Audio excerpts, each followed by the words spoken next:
তো তোমার বড় ছেলের সাথে কেন বিয়ে দিলে না? ভাইয়াকে তো ঠিকই জোর করতে পারলে না, উল্টো ও নিজের পছন্দের মেয়েকে বিয়ে করে নিয়ে এসেছে। এখন আমার ঘাড়ে কেন ওনার দায়িত্ব চাপাচ্ছ? ছোট থেকে সব সময় তোমাদের বাধ্যগত ছিলাম, তার জন্য এখন এভাবে তার শাস্তি দেবে আমাকে? তিথি হচ্ছে আকাশের বড় খালার একমাত্র মেয়ে। 2 বছর আগে তিথির বাবা মা মারা যায়।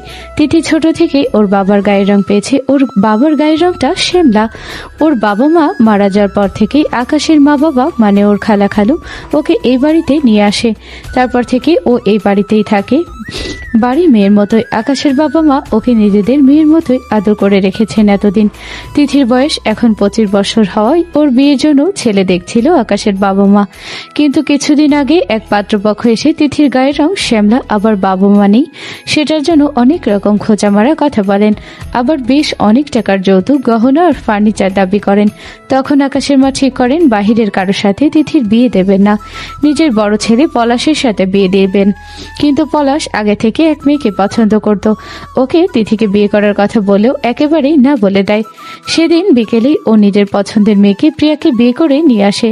তাই আর আকাশের বাবা মায়ের কিছু করার থাকে না। যেহেতু পলাশ ছাড়া ওনাদের ছেলে বলতে আর আকাশ আছে, তাই ওনারা আকাশের সাথেই তিথির বিয়ে ঠিক করেন। আর আকাশকে সেটা আগে থেকে জানানো না, আজকে সকালেই ওকে জানান। দেখ আকাশ, তোর বড় ভাই আমাদের মুখে চুনকালি মাখিয়েছে, আমার বা তোর বাবার কথার কোনো দাম দেয়নি। তুই আমার লক্ষ্মী ছেলে, আমাদের শেষ ভরসা। তুই অন্তত আমাদের মুখ রাখ। এখন এই সময়ে এই বিয়ে ভাঙলে শুধু তিথির ভবিষ্যতের ক্ষতি হবে না, তোর বাবার আমারও মান সম্মান সব শেষ হয়ে যাবে। একটু বোঝ ব্যাপারটা। সেটা তোমাদের আগেই ভাবা উচিত ছিল। হুট করে সকালে এসে আমাকে বলে দিলে আজকে নাকি আমার বিয়ে, তাও আবার কার সাথে? যাকে ছোট থেকে আপু বলে ডেকেছি তার সাথে। মানে বুঝতে পারছো তোমরা আমার সাথে কতটা অন্যায় করছো? আর বিয়ে ভাঙলে যেমন তোমাদের সম্মান নষ্ট হবে, বিয়ে করলে আমার সম্মান নষ্ট হবে। বন্ধু বান্ধবের ভিতরে আমি মুখ দেখাবো কিভাবে বলো তো? ওরা যখন জানবে আমার বউ আমার থেকে 5 বছরের বড়, তখন আমার সম্মানটা কোথায় থাকবে বলো তো? ওকে জোর করো না খালামণি। ও যখন চাইছে না আমাকে বিয়ে করতে, তখন করতে হবে না বিয়ে ওকে। আমাকে বিয়ে করলে ওর মান সম্মান সব নষ্ট হয়ে যাবে। শুধু শুধু আমার জন্য কারো সম্মান নষ্ট হোক সেটা আমি চাই না। তোমরা প্লিজ ওকে জোর করো না। দরজায় দাঁড়িয়ে কথাটা বলে তিথি। ও এতক্ষণ দরজাতেই দাঁড়িয়ে সব কথা শুনছিল। ওকে দেখে আকাশের মা বাবা আকাশ তিনজনই ভূত দেখার মতো চমকে যায়। আকাশের মা গিয়ে তিথিকে ভিতরে নিয়ে আসেন। তিথির চোখ দুটোই পানি চকচক করছে। ও ব্যথাত দৃষ্টিতে আকাশের দিকে তাকায়। আকাশ এক পলক তিথির দিকে তাকিয়ে চোখ ফিরিয়ে নেয় আর মনে মনে ভাবে, সামান্য এতটুকু কারণে এভাবে নাকের জলে চোখের জলে হওয়া মেয়ে তো তিথি আপু না।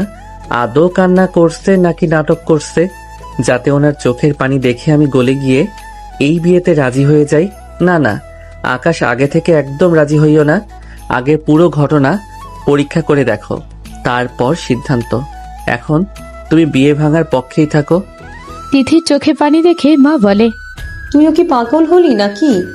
ওর মতো পুচকে ছেলের আবার কিসের মান সম্মান রে? আর তাছাড়া বন্ধু বান্ধব নিয়ে হয়টা কি? বিয়ে করে বউ বাচ্চা নিয়ে সংসার করবে, সেখানে বন্ধুরা কি ভাবলো না ভাবলো তাতে কি আসে যায়? তুই মন খারাপ করিস না মা, ওর সাথেই তোর বিয়ে হবে। না খালামণি, তোমরা আসলে বুঝতে পারছো না। ওর মূল সমস্যা হচ্ছে আমার তো বাবা মা নেই। সেটা বাবা মা থাকলে যৌতুক পেত, এখন তো তা পাবে না। আর তার চেয়েও বড় সমস্যা হচ্ছে আমার গায়ের রং। কারণ বয়সে বড় কাউকে বউ বলে পরিচয় করানো খুব একটা অসম্মানের না, কিন্তু আমার মতো কালো মেয়েকে বন্ধুদের সাথে পরিচয় করিয়ে দিতে ওর লজ্জা লাগবে। তাই ও চাইছে না আমায় বিয়ে করতে। আমিও চাই না জোর করে কারো ঘাড়ে চাপতে। কথাটা বলে তিথি ঠোঁট উল্টে কান্না করতে শুরু করে দেয়। আকাশের যদিও তিথির বাবা মা নেই বা তিথির গায়ের রং নিয়ে কোনো সমস্যা নেই, ও শুধু তিথি যে ওর থেকে বয়সে বড় এটা নিয়েই সমস্যা হচ্ছে। কিন্তু তিথির কথাগুলো শুনে আর তিথিকে কান্না করতে দেখে ওর নিজের কাছেই অনেক খারাপ লাগতে থাকে। ও কি করবে কি বলবে বুঝে পায় না। এখন আর ওর কাছে মনে হয় না যে তিথি নাটক করছে, ওর কাছে তিথিকে সিরিয়াসই মনে হয়। ও সিদ্ধান্তহীনতায় ভুগতে থাকে। তাই চিন্তা করে এখন এদের সামনে থেকে কেটে পড়বে। নিজের ভাবনা মতো দরজা পর্যন্ত যেতেই পিছন থেকে ওর মা বলে, এতগুলো দিন মেয়েটা এই বাড়িতে আছে, আমার বোন আর দুলাভাই যতদিন বেঁচে ছিল ওকে কখনো কষ্ট দেয়নি। সেই মেয়ে আজকে তোর জন্য কান্না করছে। আজকে তুই যদি এই বিয়ে না করিস তাহলে আমার মরা মুখ দেখবি, মনে রাখিস। মায়ের মুখে এমন কথা শুনে আকাশ ওখানেই দাঁড়িয়ে পড়ে। সামনে এগোনোর মতো শক্তি ও আর খুঁজে পায় না। একদিকে মায়ের বলা কথা আর একদিকে তিথির বলা কথাগুলো সবগুলো শুনে আকাশ ঠিক করে ও এই বিয়ে করবে। তাই ওর মায়ের দিকে তাকিয়ে বলে, হ্যাঁ পারবে তো, শুধু আমাকে ইমোশনাল ব্ল্যাকমেইল করতে। ঠিক আছে যাও, রাজি আমি এই বিয়েতে। আকাশ কথাটা বলতেই তিথি ওর খালার বুকে মাথা রেখে আকাশের দিকে তাকায়। ছোটে একটা শয়তানি হাসি দিয়ে ও আকাশের দিকে তাকিয়ে ভ্রু নাচায়। ওর এমন করা দেখে আকাশ বুঝে যায় তিথি এত সময় নাটক করছিল। আর ও কিনা তিথির নাটকটাকে সত্যি মনে করে নিজের পায়ে নিজে কুড়াল মারল। আকাশের এখন মন চাইছে দেয়ালে বাড়ি মেরে নিজের মাথাটা ফাটিয়ে ফেলতে। ও একটু সন্দেহ করেছিল যে তিথি নাটক করছে, কিন্তু বিয়ের জন্য কান্না করার মতো মেয়ে তিথি না। তাই ভেবেছিল তিথি সত্যি কান্না করছে, কিন্তু এখন ওর কাছে দুধ কা দুধ আর পানি কা পানি হয়ে গেছে। আকাশ করুণ চোখে তিথির দিকে তাকায়। তিথি ওকে কোনো রকম পাত্তাই দেয় না। মুখ ভেঙে আকাশের মায়ের বুক থেকে মাথা তুলে আবারও কাঁদো কাঁদো স্বরে বলে, থাক না খালামণি, কিরা কসম দিয়ে ওকে এই বিয়েতে রাজি করিও না। ওর লাইফের ডিসিশনটা ওকেই নিতে দাও। তুই থাম তো, ওর আবার কিসের লাইফের ডিসিশন? ও তো নিজেই একটা পুচকে, ও কি এমন ডিসিশন নেবে শুনি? কিন্তু তারপরেও আর কোনো কিন্তু নয়, সেই কখন থেকে কাজে বসে আছে। চলো। আকাশের মা তিথিকে নিয়ে চলে যেতে থাকে। যাওয়ার আগে তিথি আরেকবার আকাশের দিকে ফিরে দাঁত বের করে একটা হাসি দিয়ে যায়। আকাশ তিথির কাণ্ডে রাগে ফুঁসতে থাকে। ও মনে মনে বলে, আল্লাহ, এই মেয়েরে তুমি কি দিয়ে বানাইছো? এত সময় নাটক করে বিয়েতে আমাকে রাজি করালো, আর এখন আবার মায়ের সামনে ভালো সাজার জন্য বলে ও লাইফের ডিসিশন ওকেই নিতে দাও। এই মেয়েকে দেখে শয়তানও কনফিউজড হয়ে যাবে। আকাশের ভাবনার মাঝে ওর বাবা এসে ওর কাঁধে হাত রেখে বলে, কি হলো, এখনো দাঁড়িয়ে আছো কেন? কাজী অপেক্ষা করছে তো, চলো। আর খবরদার, আর কোনো ঝামেলা পাকানোর কথা মাথাও এনো না, তাহলে তোমার ভাই যেমন এ বাড়িতে উপস্থিত থেকেও নেই, ভাই আছে, তোমারও অবস্থা তাই হবে। হ্যাঁ হ্যাঁ হয়েছে, আর বলতে হবে না, চলো। অবশেষে 10 লাখ টাকা কাবিন ধার্য করে তিথির সাথে আকাশের বিয়েটা সম্পন্ন হয়। বিয়েতে কবুল বলার পরে আকাশ একদম চুপ হয়ে বসে থাকে। নিজের ভবিষ্যৎ কি হবে সেটা স্পষ্ট ওর চোখের সামনে ভাসতে থাকে। ও কল্পনা করতে থাকে তিথি 2 আর 4 বছরে 2টা ছোট বাচ্চাকে নিয়ে দাঁড়িয়ে আছে। বাচ্চা দুটো সারা গায়ে আটা মাখানো। তিথি আকাশের দিকে কটমট দৃষ্টিতে তাকিয়ে বলে, গবেটের বাচ্চা, সারাদিন কি এমন করিস যে বাচ্চাদের দিকে খেয়াল রাখতে পারিস না? পুরো 1 কেজি আটা ফেলে দিয়ে তার ভেতরে সাঁতার কাটছিল ওরা। তোর কারণে পুরো 1 কেজি আটা নষ্ট হলো। আপু, আমার কি দোষ বলুন? আমি সকাল থেকে কম কাজ তো করছি না। সকালে উঠে ওদের দুজনের প্রস্রাব আর পটির কাপড় খাতা সব ধুলাম, তারপর নাস্তা বানিয়ে ওদের খাইয়ে দুপুরে রাতের রান্না শেষ করলাম। সকালের থালা বাসনগুলো ধুয়ে ঘর ঝাড়ু দিয়ে মুছে আপনার কাপড় কেচে ছাদে শোকাতে দিয়ে আসলাম। মাত্র গোসলে ঢুকলাম, গোসল সেরে অফিসে যাব, তাই এখনো সকালের নাস্তাটাও করতে পারলাম না। তার ফাঁকে এই 2 বিচ্ছু গিয়ে এই আকাম করেছে। এখানে আমার কি দোষ বলুন? আকাশের বাচ্চা, তোর সাহস তো কম না। তুই আমার ছেলে মেয়েকে বিচ্ছু বলিস, আর তুই আমাকে কাজ দেখাস।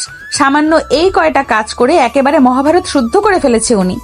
এসব যখন সামান্য কাজ, তাহলে কালকে থেকে আপনি না হয় করেন। এমনিতেও এসব তো আপনারই দায়িত্ব।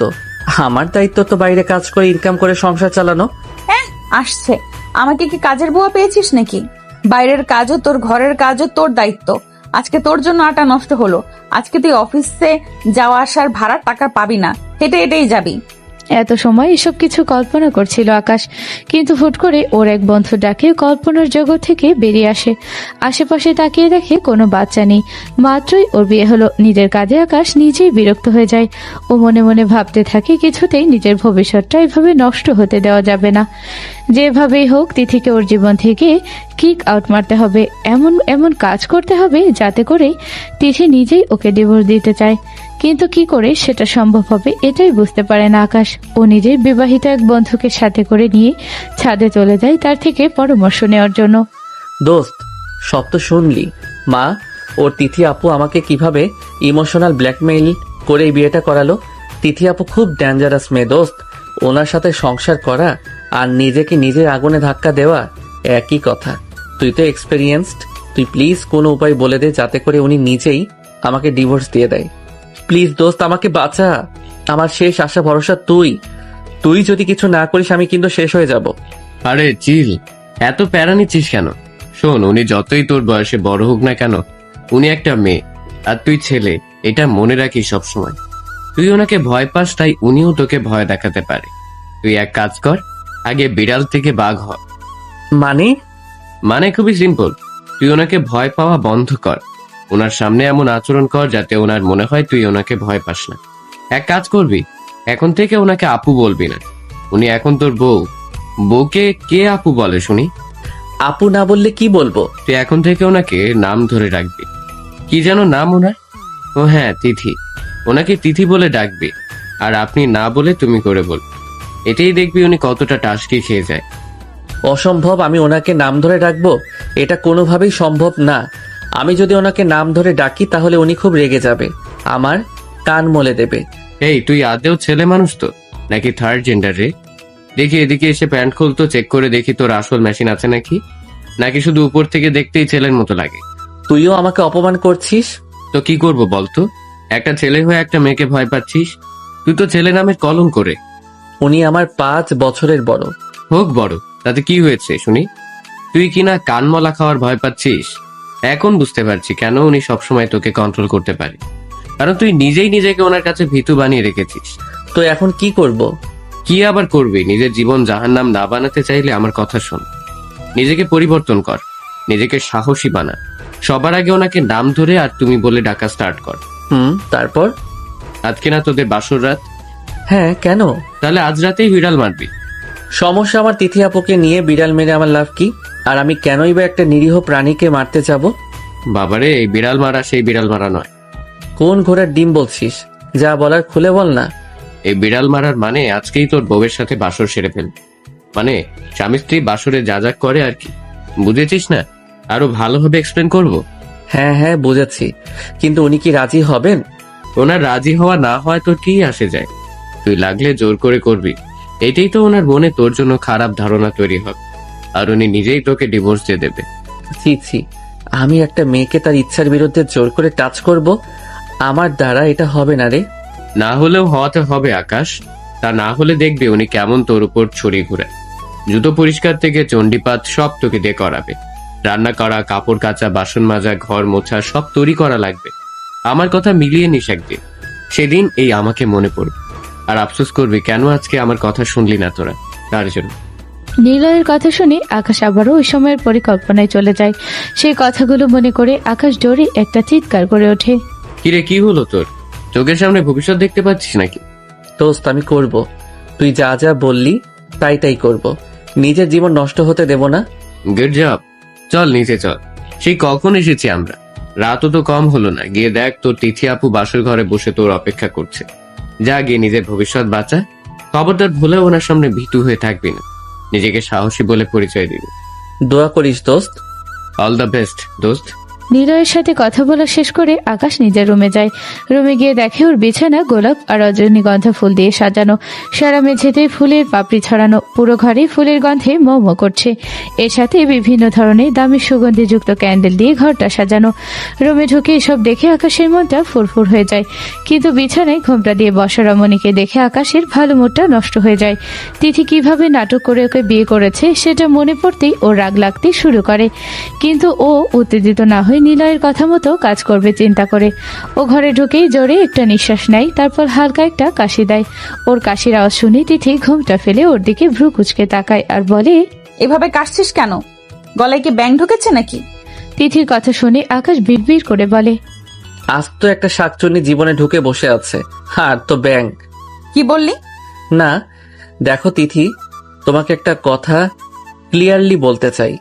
তোর বলার মায়েরে বাপ 7 আপ, আর তুই আমার নাম ধরে ডাকলি মাত্র, আর তুমি করেও বললি। তিথির কথাই আকাশের এতক্ষণ ধরে জমানো সকল সাহস এবার নাই হয়ে যায়। ভিতরে ভিতরে ও ভয় পেতে থাকে খুব। ওর মনে হয় তিথি এখনই ডেকে মেগে বিছানা থেকে উঠে আসবে আর এসেই ওকে চড় মারবে। আকাশের ধারণায় ঠিক। তিথি গম্ভীর মুখে বিছানা থেকে নামতে থাকে আর আকাশের দিকে এগোতে থাকে। আকাশ ভয়ে একটা শুকনো ঢোক গেলে ভিতরে ভিতরে ও ভয় পেলেও উপর থেকে সেটা প্রকাশ করে না। উল্টে আরো নিজের মুখভঙ্গি গম্ভীর দেখানোর চেষ্টা করে।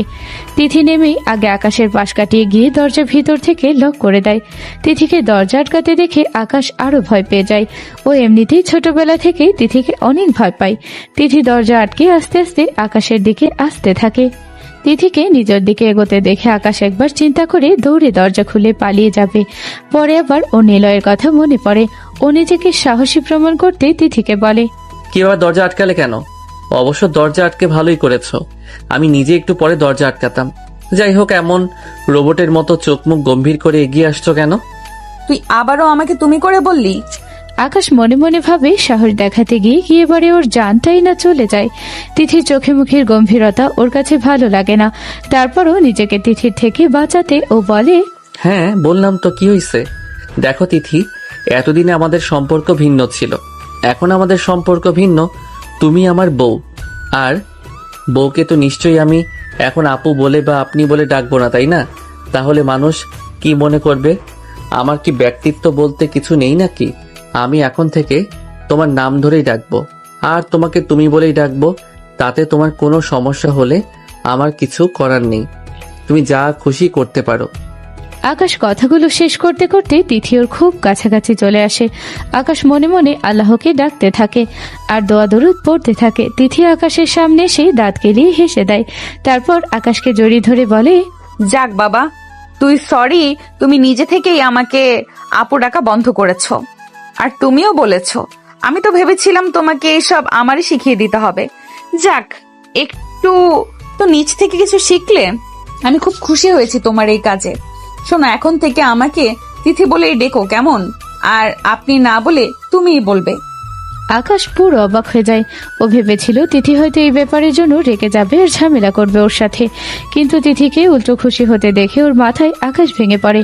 ও মনে মনে ভাবে প্ল্যানে যেহেতু কাজ করলো না, তাহলে প্ল্যান বি কাজে লাগাবে।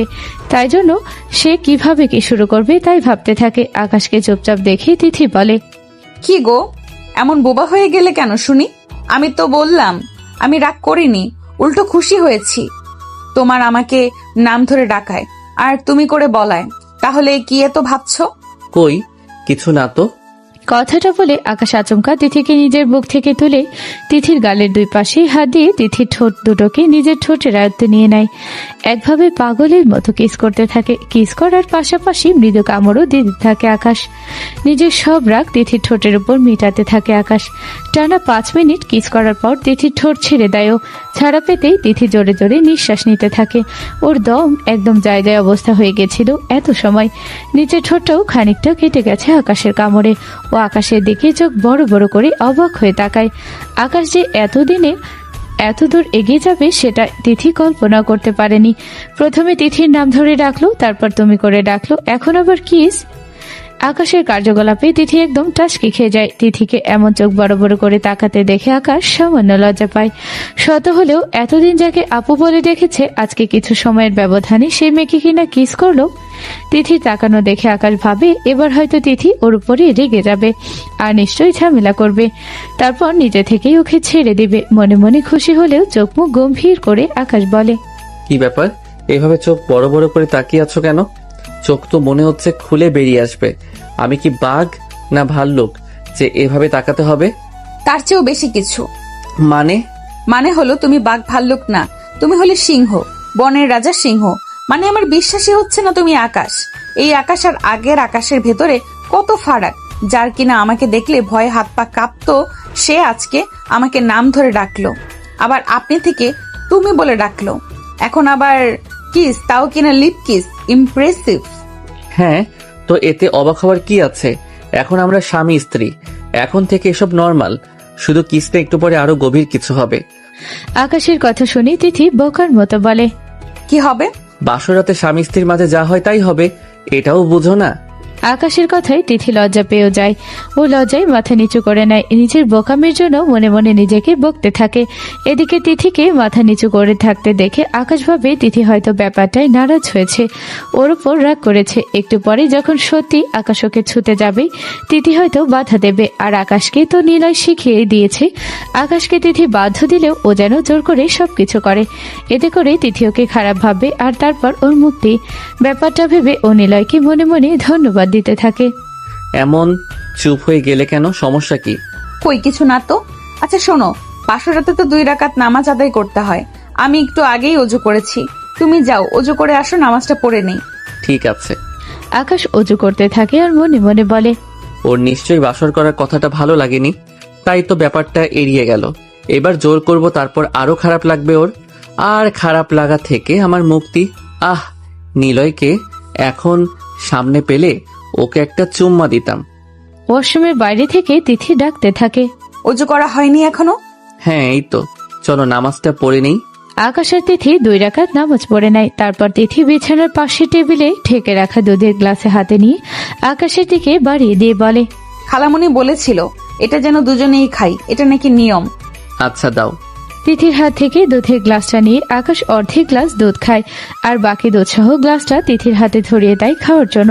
তিথি বাকি দুধটুকু খেয়ে নেয়। দুধ খেয়ে দুজনে খাটে বসে। ওদের দুজনেরই মাথা ঘোরাতে থাকে। আমার মাথাটা কেমন যেন ঘোরাচ্ছে। আমারও বুঝলাম না হঠাৎ করে এমন মাথা কেন ঘোরাচ্ছে। আমার না কেমন যেন লাগছে, মনে হচ্ছে আমি হাওয়ায় ভাসছি। এই আমারও এরকম লাগছে। ওই দেখো ঘরের সব আসবাবপত্র কেমন ঘুরছে। আরে তুমি ওটা রেখে জানালার দিকে তাকাও, ওই দেখো রাতের বেলা চাঁদ না উঠে সূর্য উঠছে। কোথায় সূর্য? আমি তো মঙ্গল গ্রহ দেখতে পাচ্ছি, ওই যে চিকচিক করছে। আরে ওটা মঙ্গল গ্রহ না, ওটা হলো বৃহস্পতি। মঙ্গল গ্রহ তো নীল রঙের। তুমি মনে হয় মঙ্গলে গেছো, যে জানো মঙ্গল গ্রহ নীল রঙের। গেছি তো, কতবার গেলাম, এলিয়েনদের সাথে দেখাও করেছি। ওরা আমাকে কত সম্মান করে তুমি জানো না। দুধ খাওয়ার কিছু সময় পর থেকেই আকাশ আর তিথি এমন মাতালের মতো বকবক করতে থাকে। ওদের রুমের বাইরে দরজায় আড়ি পেতে ওদের কানে শুনতে থাকে ওদের মামাতো বোন টিয়া। ওদের কথা শুনে টিয়া হাসতে থাকে মুখ চেপে। ওই ওদের দুধের সাথে নেশা জাতীয় পাউডার মিশিয়েছে। ও মনে মনে আকাশকে পছন্দ করে। ওর বাবা মা আকাশের বাবা মায়ের কাছে বিয়ের প্রস্তাবও দিয়েছিল, কিন্তু আকাশের বাবা মা ওনাদেরকে বারণ করে দেয়। আর তারপর তিথির সাথে আকাশের বিয়েটা দেন। রুমের ভিতরে থেকে আকাশ আর তিথি আবোল তাবোল কথা শুনে টিয়া বিড়বিড় করে বলে, খুব শখ না আমার আকাশের সাথে বাসর করার? নে আজকে তোর শখ একদম মিটিয়ে দিয়েছি। এমন পাউডার মিশিয়েছি না, সারা রাতেও নেশা কাটবে না। আমার আকাশকে আমার থেকে কেড়ে নেওয়া, তাই না? আমিও এবার দেখি কিভাবে তুই আমার আকাশের সাথে বাসর করিস। দিলাম তো সব বন্ধ করে, আজকে বাসর নষ্ট করলাম, 2 দিন পরে তোদের সম্পর্ক নষ্ট করব। আর তারপর আমার আর আমার আকাশ জানের ভেতরে আর কোনো তৃতীয় ব্যক্তি থাকবে না। কথাটা বলে টিয়া আবারও হাসতে থাকে। ও তখন আকাশ আর তিথির দরজার বাইরে কান পেতে দাঁড়িয়েছিল। তখনই ওর কাঁধে কেউ হাত রাখে। টিয়া প্রচুর ভয় পায়। ভয়ে ওর চোখ মুখ ছোট হয়ে যায়। ও আস্তে আস্তে করে পিছনে ফিরে তাকায়। ও তুমি, আমি তো একদম ভয় পেয়ে গেছিলাম, ভাবলাম কে না কে এসেছে। টিয়ার পিছনে ওর মা মানে আকাশের মামি দাঁড়িয়েছিলেন। তুই এখানে এত সময় দাঁড়িয়ে আছিস কেন? আমার জায়গায় কেউ তোকে দেখলে কি হতো বলতো? আরে আমি দেখতে এসেছিলাম ওই পাউডারে কাজ হয়েছে কিনা। দরজা তো ভেতর থেকে আটকানো, তাই কান পেতে বোঝার চেষ্টা করছিলাম ওরা পাউডার খেয়েছে কিনা আর খাওয়ার পরে ওদের রিয়াকশন কেমন। কি বুঝলি, পাউডারে কাজ হয়েছে? হয়েছে মানে নেশায় দুজনে ভূত হয়ে আছে একদম। একজন রাতের বেলা চাঁদের জায়গায় সূর্য দেখছে, তো আরেকজন মঙ্গল গ্রহ। পাউডারটা ঠিকঠাক পড়েছে বুঝলে। আজকে সারা রাতেও এদের নেশা কাটবে বলে মনে হয় না। তাহলে তো ভালোই। দুজনে যদি নেশার ঘরেই থাকে তাহলে আর ওদের ভেতরে কোনো সম্পর্ক গড়ে ওঠা সম্ভব না। নেশা কাটতেই রাত পার হয়ে যাবে। এখন এখানে থাকা আর ঠিক হবে না। কেউ আমাদের এখানে এভাবে দেখলে সন্দেহ করতে পারে। চল ঘরে চল। হ্যাঁ চলো, কালকের জন্য নতুন প্ল্যান রেডি করতে হবে তো। নিজেদের ভিতরেই শয়তানি ফোন দিয়েছে টিয়া আর ওর মা নিজেদের রুমে চলে যায়। এদিকে আকাশ আর তিথি সম্পূর্ণরূপে নেশায় মধ্যে যায়। তিথি নিজের মাথার ঘোমটা খুলে নিজের চুল খুলে ফেলে, একদম গায়ের সমস্ত গহনা খুলে এদিক ওদিক ছুঁড়ে মারে। শেষে নিজের শাড়িও খুলে ফেলতে নাই। তখনই ও আকাশের দিকে তাকায়। এই তুমি এখনো এখানে দাঁড়িয়ে আছো কেন? দেখছো না আমি কাপড় খুলছি? বুঝেছি তুমি আমার সবকিছু দেখতে চাও, তাই না? ইউ নটি বয়। আরে ধুর, আমি কেন ওসব দেখতে চাইবো? আমি এতটাও খারাপ না। তুমি চেঞ্জ করো, আমি চোখ বন্ধ করছি। কিন্তু আমি পারবো কি? আমার শার্ট পরো, আলমারিতে আছে। তিথি আকাশের আলমারি থেকে একটা সাদা শার্ট এনে পড়ে আর একটা কালো লুঙ্গি এনে পড়ে। তিথিকে দেখে আকাশ হাসতে থাকে। আকাশকে হাসতে দেখে তিথি ভ্রু কুচকে ওর দিকে তাকায় আর বলে, আমি কি জোকার নাকি যে তুমি হাসছো? তুমি লাল শার্ট আর সবুজ লুঙ্গি কেন পরেছো? তোমাকে দেখতে একদম বাংলাদেশের পতাকার মতো লাগছে। দূর, তুমি কালার চেনোই না। এটা হলুদ শার্ট আর টিয়া কালারের লুঙ্গি। চোখে ডোলে আবারও দেখো। তিথির কথা মতো আকাশ চোখ ডলে আবারও তিথির দিকে তাকায়। তাকিয়ে বলে, কিন্তু আমি তো এবার গোলাপি শার্ট আর বেগুনি লুঙ্গি দেখতে পাচ্ছি। বুঝলাম না, চোখ কি আমার কালার চেঞ্জ করছে নাকি? আরে না, এই শার্ট আর লুঙ্গির কালার চেঞ্জ করছে। আমি এবার নীল শার্ট আর কমলা লুঙ্গি দেখতে পাচ্ছি। আমার না খুব বোরিং ফিল হচ্ছে। আমারও। আচ্ছা আসো, আমরা গান গাই আর নাচি। তুমি আগে শুরু করো। জরা সা ঝুম লু মে, আরে না রে না রে না, জরা সা ঝুম লু মে, আরে না রে না রে না, আ তুঝে চুম লু মে। আরে না রে বাবা না। আকাশ এই লাইনটুকু গাওয়ার পরেই তিথি আকাশের গালে জোরে একটা চড় মারে। আকাশ গালে হাত দিয়ে তিথির দিকে তাকিয়ে বলে, এটা কি হলো? তুমি আমাকে মারলে কেন? আমি চুমু দিতে চাইলাম, তুমি বারণ করলে কেন, তাই মারলাম। এই সামান্য কারণে তুমি আমায় মারবে? মারবো না তো কি, চুম্মা দেবো? আমি চুমু দিতে চাইলাম, তুমি বারণ করার কে? হ্যাঁ, আমি কিন্তু ব্যথা পেয়েছি। বেশি ব্যথা পাইছো? অনেক বেশি। আচ্ছা সরি, এই গানটায় না ঠিক জমছে না। এক কাজ করো, তুমি গিয়ে একটা লুঙ্গি পরে আসো, তারপর দুজন মিলে লুঙ্গি ডান্স গানে লুঙ্গি ডান্স দেবো। আচ্ছা ঠিক আছে। তিথির কথা মতো আকাশ গিয়ে একটা লুঙ্গি পরে আসে। তারপর তিথি ড্রেসিং টেবিলের ড্রয়ার থেকে দুটো সানগ্লাস বের করে একটা নিজে পরে আর একটা আকাশকে পরিয়ে দেয়। তারপর নেশার ঘরে গাইতে থাকে, मुझको को थोड़ा राउंड घुमा के, अन्ना के जैसा चश्मा लगा के, कोकोनट में लस्सी मिला के, आ जाओ सारे मूड बना के। Hey lungi dance lungi dance lungi dance lungi dance lungi dance lungi dance lungi dance lungi dance. মাঝখান থেকে একটু বাদ পড়েছে তো। যদি আগের বারের মতো মায়ের না খেতে চাও, তাহলে যেমন গাইছি তার সাথে তাল মিলিয়ে নাচো। আমার ভুল ধরতে এসো না। আচ্ছা নাচছি। লুঙ্গি ড্যান্স লুঙ্গি ড্যান্স লুঙ্গি ড্যান্স লুঙ্গি ড্যান্স। নেশার ঘরে দুজনে পাগলের মতো নাচতে থাকে। তিথি তো নাচতে নাচতে লুঙ্গি খুলে মাথার উপরে ঘোরাতে থাকে। কপাল ভালো, ও লুঙ্গি নিচে আকাশের একটা শর্ট প্যান্ট ওপরে ছিল। নাচতে নাচতে ক্লান্ত হয়ে আকাশ সোজা বিছানায় শুয়ে পড়ে। একটু পরে তিথিও আকাশের বুকে মাথা রেখে ওকে জড়িয়ে ধরে শুয়ে পড়ে। নেশার ঘরে দুজনে কি সব আবল তাবল বকতে বকতে ঘুমিয়ে পড়ে। সকালে আকাশের ঘুম ভাঙলে দেখে তিথি ওর বুকের উপর শুয়ে আছে। তিথির এলোমেলো চুলগুলো মুখের উপর ছড়িয়ে আছে। আকাশ আলতো হাতে তিথির চুলগুলো ঠিক করে দেয়। তারপর এক মনে তিথির দিকে তাকিয়ে থাকে। তিথি দেখতে শ্যামলা হলেও ওর চেহারা একটা অন্যরকম মায়া আছে। সকাল সকাল ঘুমন্ত চেহারা দেখে মনে হয় কোনো বাচ্চা ঘুমিয়ে আছে। আকাশ মুগ্ধ চোখে ওর দিকে তাকিয়ে থাকে কিছু সময়।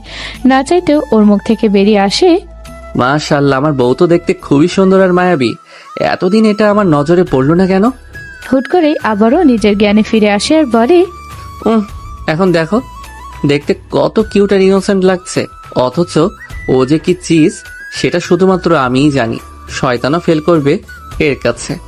যাই হোক, ও এমন মরার মতো শুয়ে আছে কেন? কালকে রাতে কি হয়েছিল আমার কিছু মনে পড়ছে না কেন? মাথাটাও কেমন ঝিম ধরে আছে। ও দুধ দিল, দুজনেই খেলাম, তারপর কি হয়েছিল? আচ্ছা ওকে ডাকি, ডেকে জিজ্ঞেস করি বরং কি হয়েছিল কাল। আকাশ তিথিকে হালকা ধাক্কা দিতে থাকে আর ডাকতে থাকে। আকাশে ডাকে তিথি কোনো রকম ভাবে চোখ মেলে। আকাশ বিড়াল বাচ্চার মতো ছোট ছোট করে চোখ মেলে তাকায়। ওর ঘুম এখনো কাটেনি। তিথিকে এভাবে তাকাতে দেখে আকাশের অনেক হাসি পায়, কিন্তু ও হাসে না। এই তিথি, ওঠো, অনেক বেলা হয়ে গেছে। আর একটু ঘুমাই, আমার অনেক ঘুম আসতেছে আর মাথা ব্যথা করছে। মাথা তো আমারও ঝিম ধরে আছে। বুঝতে পারছি না এমন কেন লাগছে। আমারও অনেক খারাপ লাগছে। আচ্ছা কালকে রাতে কি হয়েছিল বলো তো? আমি কিছু মনে করতে পারছি না। আমারও কিছু মনে পড়ছে না। তুমি আর আমি দুধ খেলাম, তারপর কেমন যেন একটা মাথা ঘুরাচ্ছিল। তারপর কি হলো, তারপর কি হয়েছিল আমার মনে পড়ছে না কিছু। আজব কথাবার্তা, আমিও কিছু মনে করতে পারছি না। আচ্ছা দুধটা তোমাকে কে দিয়েছিল বলো তো? দুধটা তো টিয়া আমাকে দিয়েছিল, দিয়ে বলল খালামণি নাকি দুধটা পাঠিয়েছে আর বলেছে আমরা দুজনে যেন দুধটা খাই, এটা নাকি নিয়ম। ও আচ্ছা, আচ্ছা ওঠো, ফ্রেশ হতে যাও। যাচ্ছি। কথাটা বলে তিথি ফ্রেশ হওয়ার জন্য উঠে বসে আড়মোড়া ভেঙে একটা হাই তোলে। হঠাৎ করে নিজের পোশাকের দিকে তাকাতেই ওর চোখ বড় বড় হয়ে যায়। ও জোরে একটা চিৎকার দিয়ে ওঠে। তিথির চিৎকারে আকাশ লাফিয়ে ওঠে আর তাড়াতাড়ি ওর মুখ চেপে ধরে। এভাবে চিৎকার করছো কেন? সারা বাড়ি মেহমান ভরা, তোমার চিৎকার শুনলে তারা কি ভাববে? এখন সাজু সাজা হচ্ছে তাই না? সত্যি করে বলো তো, তুমি কালকে আমার সাথে কি করেছো? হ্যাঁ আজব তো, আমি আবার তোমার সাথে কি করলাম? তুমি আমার সাথে কিছু করোনি? না। তাহলে আমার পরনের শাড়ি গেল কই? আমার গায়ে এই শার্ট কেন? সেটা আমি কিভাবে জানবো? কালকে যে কি হয়েছে সেটা তো আমারও মনে পড়ছে না। ওই দুধ খাওয়ার পর থেকে সব এলোমেলো হয়ে গেছে। আচ্ছা সত্যি করে বলো তো, তুমি দুধের সাথে কিছু মেশাওনি তো? আমি দুধের সাথে কি মেশাবো? হ্যাঁ, আমার নিজেরই তো কিছু মনে পড়ছে না। ছিলাম শাড়ি পরে, এখন দেখছি শাড়ির বদলে শার্ট আর শার্ট প্যান্ট। বুঝলাম না কি থেকে কি হলো। আমার তো মনে হয় তুমি কিছু করেছো, না হলে আমার গায়ে শাড়ির বদলে শার্ট কেন? বললাম তো আমি কিছু করিনি। আর যদি করতামও তাতেও বা কি এমন ক্ষতি হতো শুনি? তুমি আমার বিয়ে করা বউ, তোমার উপরে আমার সম্পূর্ণ অধিকার আছে। আমার যা খুশি আমি করতে পারি, কি পারি না? হ্যাঁ তা পারো, কিন্তু কাল যে কি হলো। মানুষের বাসরাতের স্মৃতি আজীবন মনে থাকে, আর আমরা বাসরাতে কি হয়েছিল সেটাই মনে করতে পারছি না। যাই হোক, যাও ফ্রেশ হয়ে এসো। এত বেলা অবধি রুমে থাকলে মানুষ খারাপ ভাববে। যাচ্ছি। তিথি উঠে গিয়ে গোসল সেরে আসে। গোসল করে তো বন্ধুরা, এতক্ষণ ধরে গল্পটি শুনেছো। গল্পটি তোমাদের কাছে কেমন লাগছে? যদি গল্পটি ভালো লেগে থাকে এবং এ ধরনের গল্প আরো শুনতে পছন্দ করো, তাহলে এক্ষুনি নিচে থাকা সাবস্ক্রাইব বাটনটি টিপে আমাদের পরিবারের একজন সদস্য হয়ে যাও এবং গল্পটি কন্টিনিউ করো। আর হ্যাঁ, একটি সুন্দর কমেন্ট করতে কিন্তু ভুলবে না। ও হালকা আকাশি রঙের একটা জামদানি শাড়ি পরে। আকাশও গিয়ে গোসল সেরে আসে। তারপর দুজনে একসাথে নিচে নামে। তিথি আর আকাশকে একসাথে নামতে দেখে টিয়া আর ওর মা হিংসায় জ্বলতে থাকে। ডাইনিং টেবিলে আকাশের দাদা বাড়ির দিকে মুরব্বীরা খেতে বসেছে।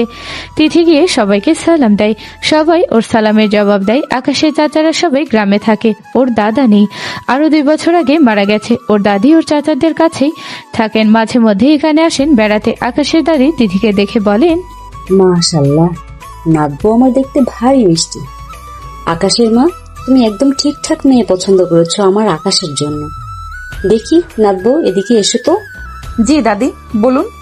তোমার হাত দুটো এদিকে বাড়িয়ে দাও তো। দাদির কথা মতো তিথি ভদ্র মেয়ের মতো ওনার দিকে হাত দুটো বাড়িয়ে দেয়। দাদি নিজের ছোট ব্যাগ থেকে একটা মোটা সোনার রুলি বের করে তিথির হাতে পরিয়ে দেন। রুলিটা অনেক মোটা, দেখে বোঝা যায় বেশ দামি হবে রুলিটা। টিয়ার মা আর টিয়া লোভাতুর দৃষ্টিতে রুলিটার দিকে তাকিয়ে থাকেন আর মনে মনে আফসোস করতে থাকেন রুলিটা তিথি পাওয়ার। মা, এই চুড়িটা অনেক দামি তাই না? এটা চুড়ি না, এগুলোকে রুলি বলে। এটা দেখে তো মনে হচ্ছে এতে অনেক স্বর্ণ আছে, বেশ দাম আছে এটার। আজকে যদি তোর সাথে আকাশের বিয়ে হতো, এই রুলিটা তুই পেতি।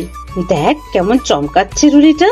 তোমার ননদ আর নন্দাই তো আমাকে রেখে ওই বাপ মা মরা কালো এতিমটাকে নিজেদের ছেলের বউ বানালো। এখন যা যা আমার পাওয়ার কথা ছিল সেগুলো সব ও পাবে। তুই চিন্তা করিস না, ওকে এখন এসব পেতে দে, কটা দিন যাক। ও যখন আকাশের জীবন থেকে আউট হবে আর তুই আকাশের বউ হবি, তখন এসব কিছু তোর হবে। এখন ভাব ওকে কিভাবে আকাশের জীবন থেকে বের করবি। বাহ, রুলি দুটো তো একদম তোমার হাতের মাপের দেখছি। এই দুটো আমার মায়ের রুলি, একেবারে খাঁটি সোনা। খাঁটি সোনা খাঁটি মানুষের হাতেই পরিয়েছি আমি। রুলি দুটো পরানোয় হাত দুটো কত সুন্দর লাগছে দেখো। ধন্যবাদ দাদি। তোমার পছন্দ হয়েছে তো? খুব পছন্দ হয়েছে, আপনি ভালোবেসে এটা দিয়েছেন, এতেই আমি খুব খুশি হয়েছি। তিথি সকল মুরব্বীদের আর আকাশের কাকা কাকিদের খাবার পরিবেশন করে দেয়। তারা সবাই খেয়ে উঠে যাওয়ার পরে আকাশের বাবা মা মামা মামি খেতে বসে। আকাশ গিয়ে একটা চেয়ারে বসে, ওর পাশে আর একটাই চেয়ার খালি ছিল। তিথি গিয়ে সেখানে বসতে যাবে, তার আগে টিয়া গিয়ে বসে পড়ে। টিয়াকে আকাশের পাশে বসতে দেখে তিথির রাগ হয়। আকাশও কিছুটা বিরক্ত হয়, কারণ টিয়া একটা গায়ে পড়া মেয়ে। তিথি চুপচাপ সবাইকে খাবার বেড়ে দিতে থাকে। ওর মুখটা একদম ফ্যাকাশে হয়ে থাকে।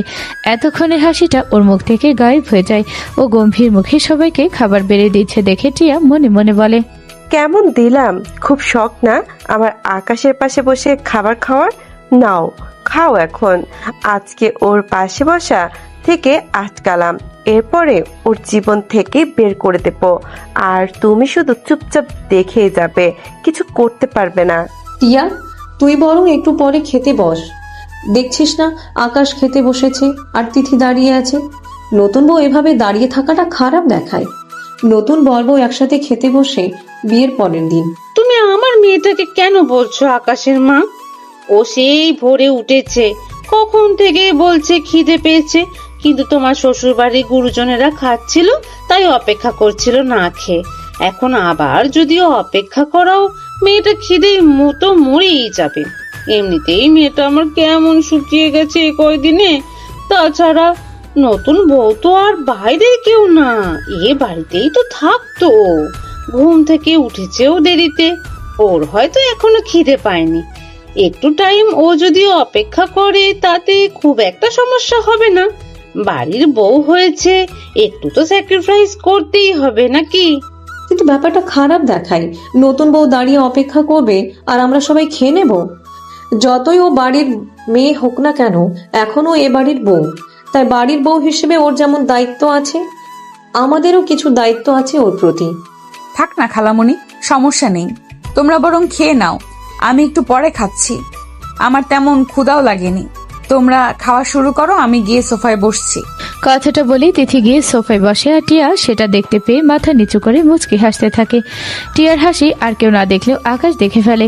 ও রাগ হতে থাকে টিয়াকে দেখে। ও সোফায় বসা তিথির দিকে তাকায়, দেখে তিথি চুপচাপ অন্যদিকে তাকিয়ে আছে। আকাশ যতই তিথিকে ডিভোর্স দিতে চাক, কিন্তু এমনিতেও তিথিকে খুব ভালোবাসে। আগেও তিথিকে ভয় পেলেও তিথির জন্য ও খুব পজিটিভ ছিল। সব কাজিনদের ভিতরে তিথির সাথে ওর ভালো সম্পর্ক ছিল। তিথিও সবসময় ওকে আগলে আগলে রাখতো। আজকে তিথির এই অবস্থা দেখে ওর খুব খারাপ লাগে। ও নিজের প্লেট পাশে রেখে আরেকটা প্লেট নিয়ে সে তার দিয়ে খাবার বাড়তে থাকে। আকাশকে খাবার বাড়তে দেখে টিয়া মনে মনে ভাবে আকাশ হয়তো ওর জন্য খাবার বাড়ছে। ও মনে মনে খুব খুশি হয় আর আকাশকে বলে, আরে তুমি কেন কষ্ট করছো? দাও, আমার কাছে দাও। চুপচাপ নিজের কাজ করো। বসেছিলে চুপ করে বসে থাকো, আমার কাজে ডিস্টার্ব করো না। টিয়া আর কিছু না বলে চুপ করে বসে থাকে। নিজেদের প্লেটে কোনো খাবারও নেয় না। আকাশের খাবার বাড়া হয়ে গেলে ও সেই প্লেট আর নিজের প্লেট নিয়ে ডাইনিং টেবিল থেকে উঠে চলে যায়। ও গিয়ে তিথির পাশে সোফায় বসে পড়ে। আকাশকে তিথির পাশে গিয়ে বসতে দেখে টিয়া বোঝা যায় খাবারটা আকাশ ওর জন্য না, তিথির জন্য বাড়ছিল। ও ভিতরে ভিতরে রাগে ক্ষোভে ফুঁসতে থাকে আর আকাশ ও তিথির দিকে তাকিয়ে থাকে। আকাশকে খাবার প্লেট হাতে নিজের কাছে আসতে দেখে তিথি অনেক খুশি হয়। তবুও বলে, তুমি আবার উঠে আসতে গেলে কেন? কেন, তুমি শুনলে না মা কি বললো? নতুন বর বউ একসাথে খাবার খেতে হয়। আর তাছাড়া আমি খাবো, তুমি বসে থাকবে, এটা আমার কাছেও খারাপ লাগছে। নাও এবার খাওয়া শুরু করো। তুমি যে আমার জন্য উঠে এলে, এতে করে একজন তো রাগে হিংসায় জ্বলে পড়ে ছাই হয়ে যাচ্ছে। কে? ওই যে টিয়া ম্যাডাম, দেখো কেমন শকুনের মতো তাকিয়ে আছে। ওর যা মনে চাই করুক, তুমি খাও তো। ও তাকিয়ে থাকলেই তো আর আমি ওর কাছে গিয়ে বসবো না, তাই না? ও তোমাকে পছন্দ করে, তাই না? মামা মামি আমাদের বিয়ের আগে ওর আর তোমার বিয়ের প্রস্তাব দিয়েছিল, কিন্তু খালামণি বারণ করে দেয়। আচ্ছা, আগের দিন রাতে দুধে ও কিছু মিশায়নি তো? হতেও পারে, যেহেতু দুধটা ও দিয়েছিল তাই এই শয়তানি কাজটা ওরই করা। এমনিতে কি কম শয়তান নাকি? আমাদের বাসর নষ্ট করার জন্য ইচ্ছা করে ওই কাজটা করেছে, বুঝলে? আজকেও দেখলে না কিভাবে ইচ্ছে করে আমার জায়গায় বসে পড়লো। মামি বলল ও নাকি ভোরে উঠেছে। ও কি ভোরে ওঠার মেয়ে নাকি? আবার অন্যদের খাওয়া শেষ হওয়ার অপেক্ষাও কোনোদিন করবে না। সবটাই মিথ্যা। মামিও নিজের মেয়ের সাথে মিলে আছে। সেটাই ভাবছি। অপেক্ষা আর ও, এটা তো অকল্পনীয় ব্যাপার স্যাপার। আমার না এখন একটা কাজ করতে খুব ইচ্ছে করছে। কি কাজ? ওকে আরো জ্বালাতে ইচ্ছে করছে। সেটা কিভাবে? তুমি আমাকে খাইয়ে দাও, আমিও তোমাকে খাইয়ে দিচ্ছি। আর হেসে হেসে কথা বলো, দেখো আগুন কেমন জ্বলে। তোমার মাথায় এত শয়তানি বুদ্ধি আসে কোথা থেকে? হ্যাঁ, শয়তানের খালাতো বোন একটা। হ্যাঁ ঠিকই তো, তুমি শয়তান আর আমি তোমার খালাতো বোন। নাও এখন যা বললাম করো তো। তিথির কথা মতো আকাশ নিজের প্লেট থেকে পরোটা আর মাংস নিয়ে তিথিকে খাইয়ে দেয়। তিথিও নিজের প্লেট থেকে পরোটা আর মাংস নিয়ে আকাশকে খাইয়ে দিতে থাকে।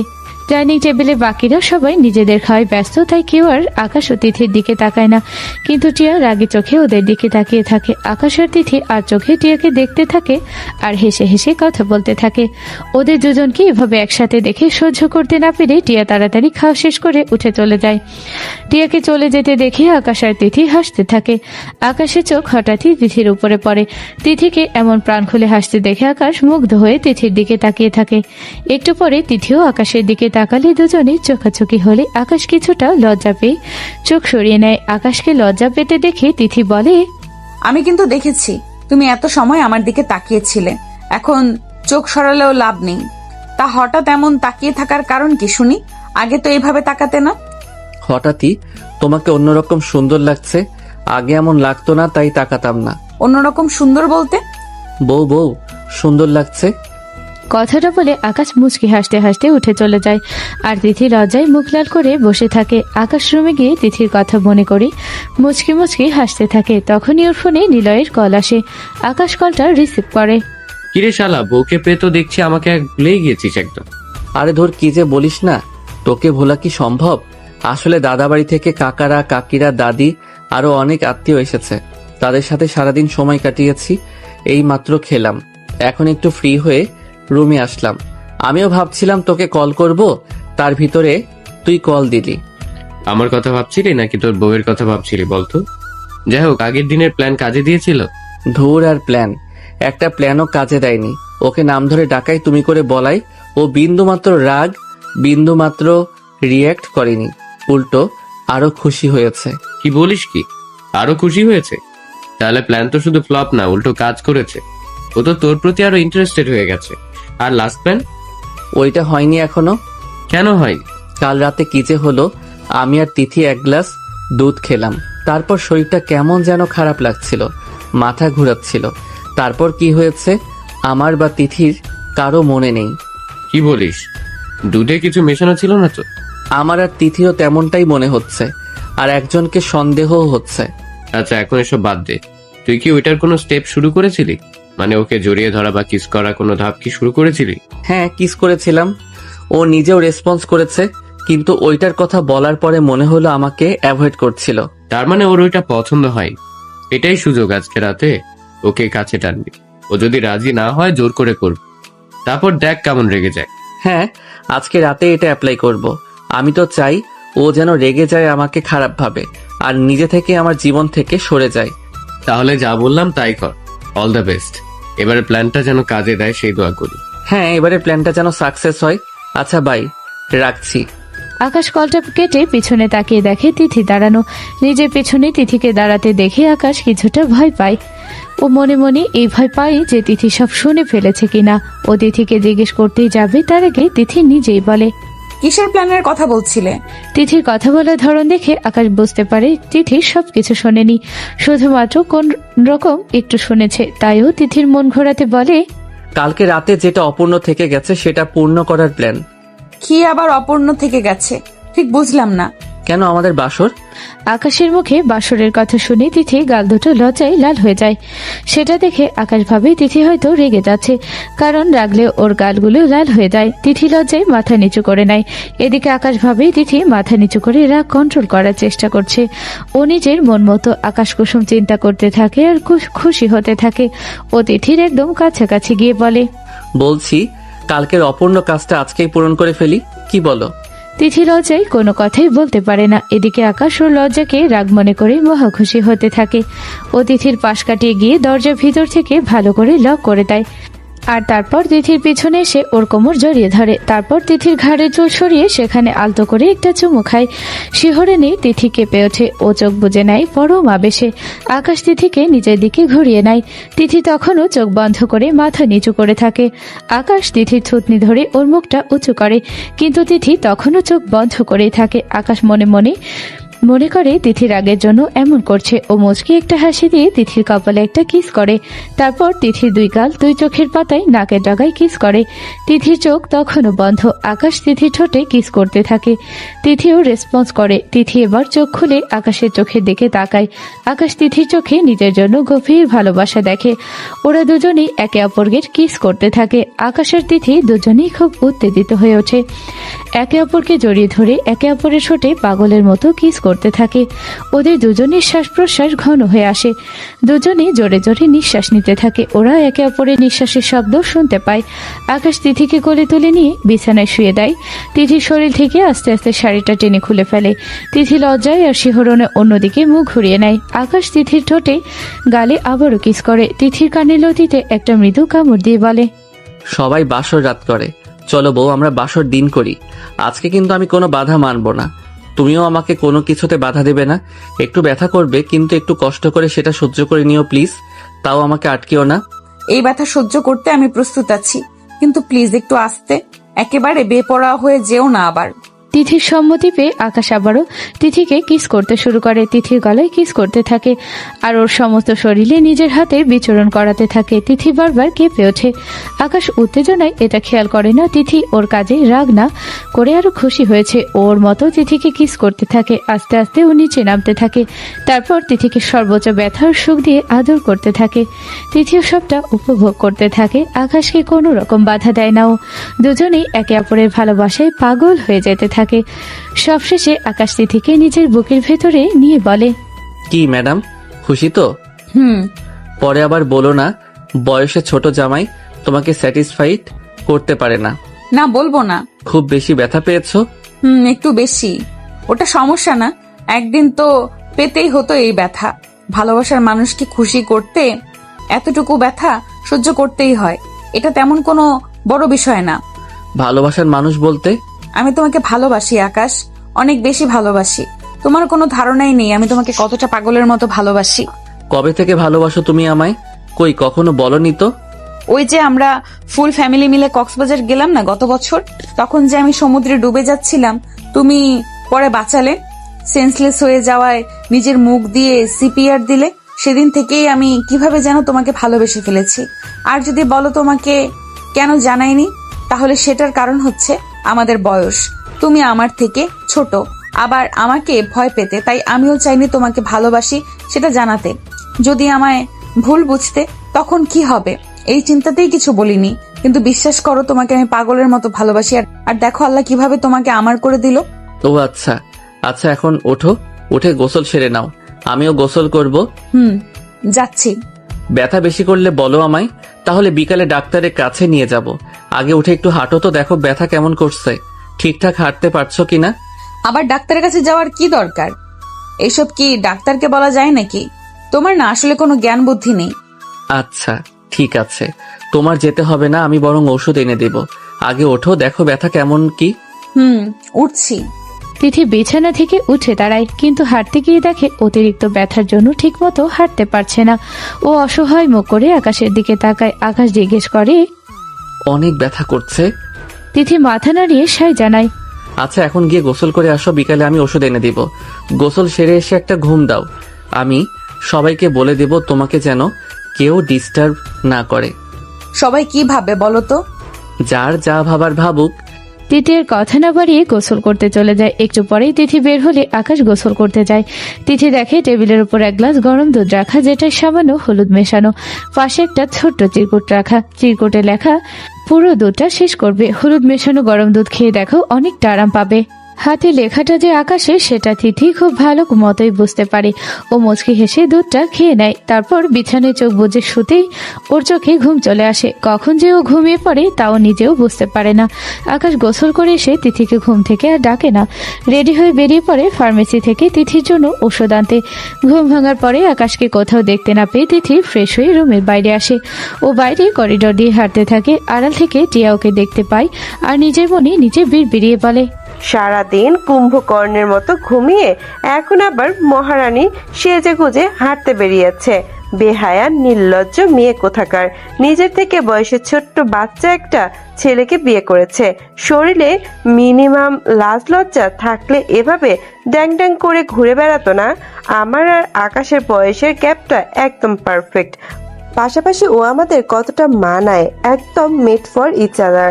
সেখানে আকাশের থেকে বয়সে এত বড় একটা মেয়ে আমাদের মাঝে উড়ে এসে জুড়ে বসেছে।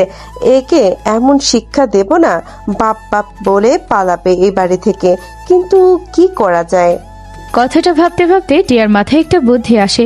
ও পর্দার আড়ালে লুকিয়ে পড়ে। তিথি টিয়ার দিকে আসতে থাকে। তিথি যেহেতু আকাশকে খুঁজতে খুঁজতে আসছিল, তাই ও কিছুটা অন্য মানুষ্ক থাকে। ও টিয়াকে খেয়াল করে না। তিথি টিয়ার একদম কাছাকাছি আসতেই টিয়া নিজের একটা পা সামনে এগিয়ে দেয়। আর অন্য মনস্ক থাকার জন্য তিথি টিয়ার বাড়িয়ে দেওয়া পাটা খেয়ালও করে না। ও টিয়ার পায়ের সাথে বেঁধে পড়ে যেতে নাই, ভয়ে ও চোখ বুজে নাই। কিন্তু একটু পরে ও খেয়াল করে ও নিচে পড়ে যায়নি বা কোনো ব্যথাও পায়নি, কিন্তু ও হাওয়ায় ভাসছে আর কেউ একজন ওর কোমরে পেঁচিয়ে ধরে রেখেছে। ও আস্তে আস্তে করে পিট পিট করে চোখ মেলে তাকায়। ওকে আকাশ ধরে রেখেছিল। আকাশ এক হাতে তিথির কোমর জড়িয়ে ধরে ওকে পড়ে যাওয়া থেকে বাঁচায়। নিজের সামনে আকাশকে দেখে তিথি কিছুটা স্বস্তি পায়। ওর চোখ আকাশের চোখে পড়তেই ও খেয়াল করে আকাশ এক নজরে ওর দিকেই তাকিয়ে আছে। ওর চাহনিতে নেই কোনো চাহিদা, লালসা, যৌনতা। যেটা আছে সেটা হচ্ছে মুগ্ধতা আর ভালোবাসা। তিথিও কেন যেন আর চোখ ফেরাতে পারে না। ও নিজেও এক নজরে আকাশের চোখের দিকে তাকিয়ে থাকে। কিছু সময় পর আকাশ আর তিথি দুজনেই হুঁশ ফেরে। তিথি সোজা হয়ে দাঁড়ায়। আকাশ আর তিথিকে এমন অবস্থায় দেখে টিয়া হিংসায় জ্বলে পড়ে যেতে থাকে। ও খুব সাবধানে পর্দার আড়াল থেকে সরে যায়। আকাশকে দেখে তিথি বলে, তুমি কি কোথাও গিয়েছিলে? আমি আসলে ঘুম থেকে উঠে তোমাকে দেখতে না পেয়ে খুঁজতেছিলাম, কিন্তু হঠাৎ করে কি একটাই যেন হোঁচট খেলাম, বুঝতে পারিনি। তুমি না থাকলে আজকে আমার কোমরটাই শেষ হয়ে যেত। আমি একটু ফার্মেসিতে গেছিলাম তোমার জন্য ওষুধ আনতে। তুমি ঘুমিয়েছিলে তাই আর ডাকিনি। যাই হোক, এখন চলো কিছু খেয়ে ওষুধ খেয়ে নেবে। চলো। আকাশ নিজের রুমের দিকে যেতে থাকে। ওর পিছনে তিথিও যেতে থাকে। হঠাৎ করেই তিথির মাথাটা কেমন যেন ঘুরিয়ে ওঠে। ও চোখের সামনে সবকিছু অন্ধকার দেখতে থাকে। মাথা ঘুরে পড়ে যেতেই নিবে, তখনই ওর পাশে একটা টেবিল ধরে নেয়, কিন্তু ওর হাতে ধাক্কা লেগে টেবিলের উপরে থাকা ফুলদানিটা নিচে পড়ে যায়। আকাশ অনেকটাই এগিয়ে গিয়েছিল। ফুলদানি পড়ার শব্দে পিছনে ফিরে দেখে তিথির চোখ মুখ কেমন ফ্যাকাশে হয়ে আছে, আর ও এমন ভাবে টেবিলটা ধরে আছে দেখে মনে হচ্ছে ছেড়ে দিলে এখনই পড়ে যাবে। আকাশ তাড়াতাড়ি তিথির কাছাকাছি গিয়ে উত্তেজিত হয়ে জিজ্ঞেস করে, কি হলো তোমার হঠাৎ? কোথায় সমস্যা হচ্ছে? শরীর খারাপ লাগছে? ডাক্তার ডাকবো? না না, ডাক্তার ডাকতে হবে না। আগে আমার হাতটা ধরে একটু রুম পর্যন্ত নিয়ে চলো, তারপর বলছি কি হয়েছে। আচ্ছা চলো। তিথি হাত ধরতে বলেও আকাশ ওকে সোজা কোলে তুলে নেয়। কোলে নিয়ে ঘর পর্যন্ত যায়, বিছানার কাছে গিয়ে ওকে নামিয়ে দেয়। তারপর জিজ্ঞেস করে, এবার বলো কি হয়েছে? মাথা ঘোরাচ্ছে, শরীর খারাপ লাগছে অনেক, ডাক্তারকে কল দেই? আরে তেমন কোনো বড় ব্যাপার না, তুমি এত টেনশন নিও না, ডাক্তার ডাকতে হবে না। কিন্তু তোমাকে দেখে তো সুস্থ লাগছে না, চোখ মুখ দেখেই বোঝা যাচ্ছে তুমি ঠিক নেই। আচ্ছা করার জন্য সমস্যা হচ্ছে নাকি তোমার? আরে না, আমার আসলে পিরিয়ড হয়েছে, আর এমনিতেই প্রেশার লো, তো তাই মাথাটা ঘুরে গেছিল। লো প্রেশারের জন্য প্রায়ই আমার এমন হয়, তুমি চিন্তা করো না। আচ্ছা ডাক্তার না দেখাও ঠিক আছে, কিন্তু আমি ওষুধ এনে দেবো প্রেশারের জন্য, সেগুলো নিয়মিত খাবে। আচ্ছা ঠিক আছে, বাইরের থেকে এসেছো, এখন আগে যাও ফ্রেশ হয়ে এসো। যাচ্ছি। আকাশ ফ্রেশ হতে চলে যায়। আকাশ যেতেই তিথি মাথার চুল চেপে ধরে। ব্যথায় ওর মাথা ছিঁড়ে যাচ্ছিল। এমনটা ওর প্রায় সময় হয়, কিন্তু ওভাবে এটা হয়তো নর্মাল মাথা ব্যথা, তাই কখনো সিরিয়াসলি নেয় না। কিন্তু এই কদিন হলো মাথা ব্যথাটা একটু বেশি বেড়েছে। হুটহাট ব্যথা করে মাথা ঘোরায়। যখন ব্যথা ওঠে শোয়া থেকে উঠে বসতে গেলে মনে হয় মাথার ভিতরে ঘিলু নড়ে যাচ্ছে। আজকেও তেমন ব্যথা করছে। তিথি নিজের চুল নিজেই টানতে থাকে। একটু পর বাথরুমের দরজা খোলার শব্দ পেয়ে ও চুল ছেড়ে দিয়ে চুলগুলো ঠিক করে সোজা হয়ে বসে। তিথি যথাসম্ভব নিজেকে ঠিক দেখানোর চেষ্টা করে। আকাশ রুমে এসে তিথির কপালে একটা চুমু দিয়ে তিথির জন্য খাবার আনতে নিচে চলে যায়। খাবার নিয়ে এসে তিথিকে খাইয়ে দিয়ে ব্যথার ওষুধ খাইয়ে দেয়। তারপর তিথির চুলে তেল লাগিয়ে দেয়। তিথির কপালে একটা চুমু দিয়ে ওকে নিজের বুকে নিয়ে ঘুম পাড়িয়ে দেয়। তিথি ঘুমিয়ে যাওয়ার পরে আকাশ উঠে গিয়ে নীলাকে কল দেয়। কিরে সূর্য, আজকে কোন দিকে দিয়ে উঠলো? তুই তো শালা বউকে আমাকে একদম ভুলেই গিয়েছিস। তারপর বল, ওইদিকে কি অবস্থা? বাসর টাসর হলো? হ্যাঁ হয়েছে। তারপর কি হলো? ও রাগ করেনি? ঝগড়া ঝামেলা কিছু হয়নি? না, এই প্ল্যানও ফ্লপ। কিন্তু এমন তো হওয়ার কথা ছিল না, বুঝলাম না এমন কেন হলো। কারণ ও আমাকে ভালোবাসে। কি? আরে আস্তে চিল্লা, যা শুনেছিস ঠিকই শুনেছিস, ও আমাকে ভালোবাসে। দূর, মজা নিস না তো। হয়তো বউ হিসেবে তো সবকিছু মেনে নিচ্ছে, কিন্তু তার মানে তো এই না যে তুই সেটাকে ভালোবাসা ধরে নিবি। আরে আমি কিছু ধরে নেই নাই, ও নিজেই বলেছে ও আমাকে ভালোবাসে, তাও আরো আগে থেকে। ওই যে আমরা ফুল ফ্যামিলি মিলে কক্সবাজার গেলাম, সেইবারও সমুদ্রে পড়ে গেছিল, আর ও সাঁতার জানতো না। তখন আমি ওকে বাঁচিয়েছিলাম, কিন্তু ও অনেকটা পানি খেয়ে ফেলেছিল, ওর জ্ঞান ফিরছিল না। তখন আমি ওকে সিপিআর দিয়েছিলাম, তারপর ওর জ্ঞান ফিরেছিল তখন থেকে নাকি ও আমাকে ভালোবাসে। ওর নিজে তোকে এসব বলেছে? হ্যাঁ। তাহলে তো ওকে তোর জীবন থেকে সরানো খুব একটা সহজ হবে না। এখন থেকে তাহলে উল্টো ফর্মুলা অ্যাপ্লাই করতে হবে। কেমন ফর্মুলা? দেখ, আমরা এতদিন ভাবতাম ওর উপর অধিকার দেখালে, জোর করে কাছাকাছি গেলে, জোর করে রোম্যান্স করলে ও তোর উপর রাগ করবে আর রেগে তোকে ডিভোর্স দেবে। কিন্তু ও যেহেতু তোকে ভালোবাসে তাই এসব কিছুতে রাগ করা তো দূর, ওর আরো এগুলো ভালো লাগতেছে। তাই এবার থেকে এসবের উল্টো কাজ করতে হবে। সেটা কেমন? ওকে চাপের উপর রাখবি সবসময়, মানে সবসময় ওর সাথে ইগো দেখাবি, কথায় কথায় রাগারাগি করবি, ছোটখাটো বিষয়ে ধমকাবি আর প্রচুর পরিমাণে কাজ করাবি। 4 দিন কাজের উপরে রাখবি, এটা লাগবে ওটা লাগবে এমন করে করে খাটাবি। বাপ মায়ের আদরের দুলালি ছিল, সে কি আর এত কাজ কামের প্যারা তোর রাগ ধমক সহ্য করে থাকবে নাকি? যখন দেখবি ওর জীবনে শান্তি নামক বস্তুটা নেই হয়ে গেছে, তখন এমনি তোর থেকে মুক্ত হওয়ার জন্য পাগল হয়ে যাবে। তখনও নিজেই দেখবি তোকে ডিভোর্স দিয়ে দেবে। আইডিয়াটা খারাপ না, কিন্তু এটা একটু বেশি বাড়াবাড়ি হয়ে যাবে না?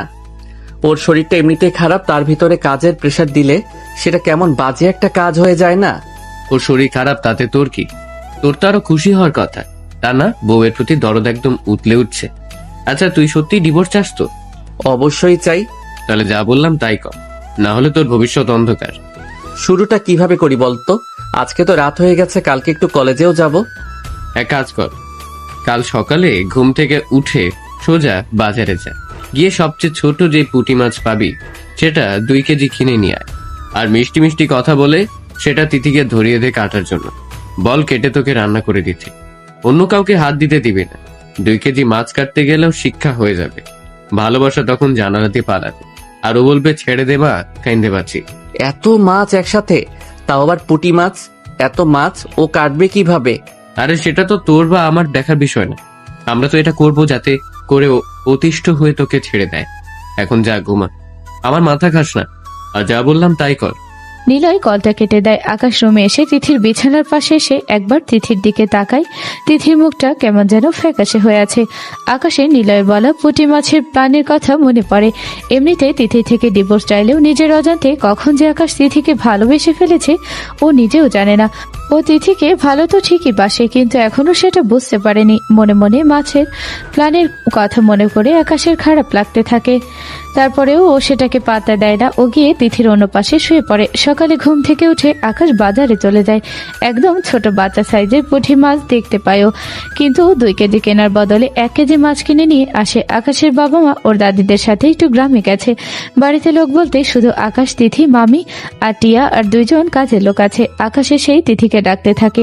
প্রচন্ড মাথা আর পেটে ব্যথার জন্য তিথি বিছানা থেকে নামতে পারছিল না। তাও অনেক কষ্টে নিজেকে নর্মাল করে তিথি নিচে নামে। সকাল সকাল এমন ডাকাডাকি কেন? কিছু হয়েছে? হয়নি, এবার হবে। কি হবে? এই দেখো, আজকে হাঁটতে বেরিয়ে তাজা পুঁটি মাছ পেয়েছি। তুমি তো জানো আমি পুঁটি মাছ খেতে কত পছন্দ করি। যদিও মায়ের হাতের পুঁটি মাছ ভাজি বেস্ট, কিন্তু মা তো নেই। তাই আমি চাই তুমি নিজের হাতে আমাকে পুঁটি মাছ ভেজে খাওয়াও। আচ্ছা, খাওয়াবো। এখন মাছগুলো ফুলের মাকে দাও, উনি কেটে ধুয়ে রাখো। আবার ফুলির মাকে কেন দেব? আমি চাই না এতে আর কারো হাতের ছোঁয়া লাগুক। তুমি সব করে মাছটা ভেজে খাওয়াও, আর কারো হাতের ছোঁয়া লাগলে তোমার হাতের ছোঁয়াটা যে পাবো না। আচ্ছা ঠিক আছে, রাখো। আমি অল্প করে তোমাকে কয়টা ভেজে দেব। অল্প আবার কি? আমি তো অল্পই কিনে এনেছি। এই তাও আমার কম হয়ে যাবে। এখানে কতটুকু মাছ আছে? মাত্র 1 কেজি। পুঁটি মাছ, তাও আবার 1 কেজি? এটা মাত্র? তা নয় তো কি। আচ্ছা ঠিক আছে, তুমি মাছটা রান্নাঘরে রেখে এসো, আমি পুরোটাই রান্না করব। দেখে সবটা কিন্তু নিজে করবে, এতে যেন আর কারো হাতের ছোঁয়া না থাকে, শুধু আমার বউয়ের হাতের ছোঁয়া থাকে যেন। আমি এখন কলেজে যাব, কলেজ থেকে এসে খাবো। আচ্ছা যাও। আকাশ রান্নাঘরে মাছ রেখে উপরে গিয়ে নিজের ব্যাগ নিয়ে এসে কলেজে চলে যায়। তিথি রান্নাঘরে গিয়ে এত ছোট মাছ দেখে হতাশ হয়। এমনিতেই শরীর ভালো না, তার উপর এত ছোট ছোট 1 কেজি মাছ। ওর মনে হয় আকাশ ভালোবেসে ওর কাছে একটু মাছ ভাজা খেতে চেয়েছে, সেটা না করে দিলে আকাশের খারাপ লাগবে। তাই ও নিজের অসুস্থতাকে পাশে রেখে মাছ কাটতে বসে পড়ে। প্রায় 2.5 ঘন্টা লেগে যায় ওর মাছ কাটতে। মাছ কাটা শেষে ও মাছগুলো সব ভাজি করে, তারপর রুমে গিয়ে গোসল সেরে রেডি হয়ে নেয়।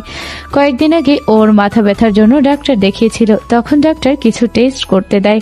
টেস্টগুলো সেদিন করলেও রিপোর্ট আজকে পাবে, সেগুলো নিয়ে ডাক্তার দেখাতে যাবে ও।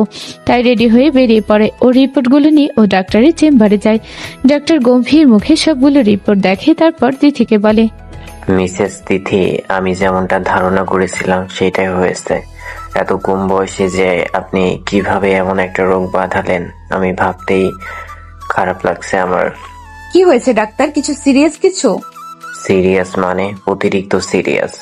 আপনার ব্রেন টিউমার হয়েছে, আর টিউমারটা অতিরিক্ত বড় হয়ে গেছে।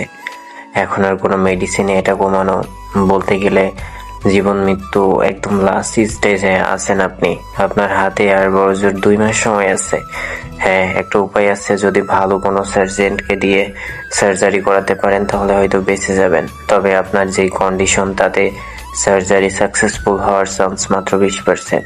আপনার মতো কন্ডিশনে যারা আজ পর্যন্ত সার্জারি করিয়েছে তাদের ভিতরে হাজারায় একজনকে বাঁচানো গেছে, বাকিরা অপারেশন থিয়েটারে মারা গেছে। আপনি অনেক বেশি লেট করে ফেলেছেন, আরো আগে ব্যাপারটাকে গুরুত্ব দেওয়া উচিত ছিল। এখন ডিসিশন আপনার, আপনি মাত্র 2 মাস বাঁচবেন নাকি সার্জারি করে একটা রিস্ক নিয়ে দেখবেন। ডাক্তারের কথা শুনে তিথি একেবারে থ হয়ে যায়। ও এতদিন ভেবেছিল হয়তো এমনি মাথা ব্যথা করে, কিন্তু ব্যাপারটা যে এমন হবে কখনো কল্পনা করেনি। ও যেন নিজের কানকে বিশ্বাস করতে পারছে না, এত বড় একটা মরণ রোগ ওর শরীরে বাসা বেঁধেছিল। ও বুঝতেও পারেনি কি করবে, কিছু বুঝতে পারে না তিথি। ও রোবটের মতো বসে থাকে শুধু। দেখুন, আমি বুঝতে পারছি আপনি এই মুহূর্তে ঠিক নেই, কিন্তু আমার হাতেও কিছু নেই।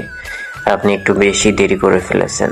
এখন আমি আপনাকে কিছু মেডিসিন লিখে দিচ্ছি, যখন মাথা ব্যথা করবে মেডিসিনগুলো খাবেন। আর আপনি ভেবে দেখুন সার্জারি করাবেন কিনা।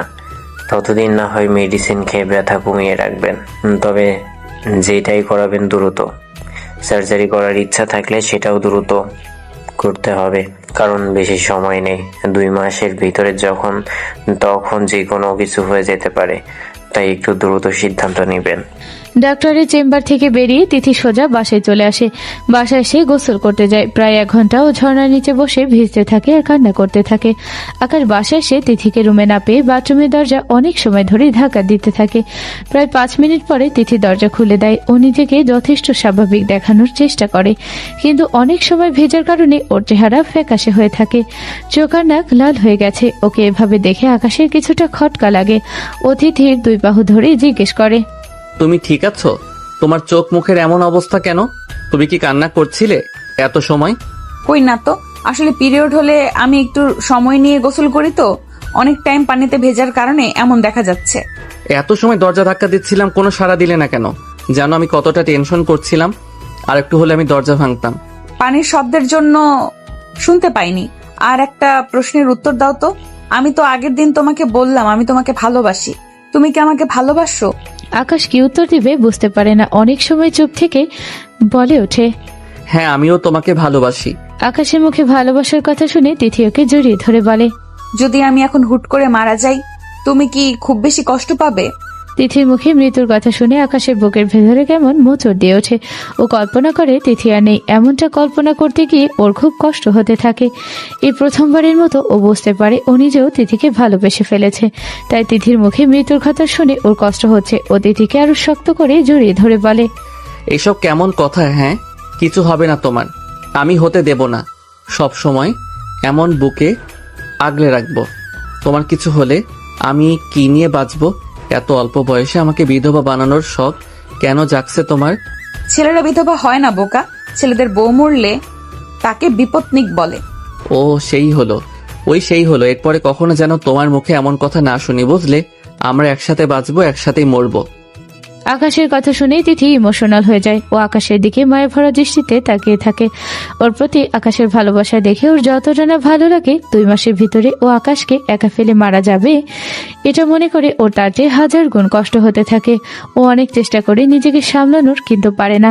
ভিতর থেকে ও ভেঙে চুরে শেষ হয়ে যেতে থাকে। নিজের চোখের পানি কন্ট্রোল করতে পারে না। ও আকাশকে জড়িয়ে ধরে ফুপিয়ে কান্না করে দেয়। তিথিকে হঠাৎ করে কান্না করতে দেখে আকাশ কিছু বুঝে উঠতে পারে না কি হয়েছে তিথির। ও তিথিকে নিজের সামনে এনে বলে, কি হয়েছে তোমার?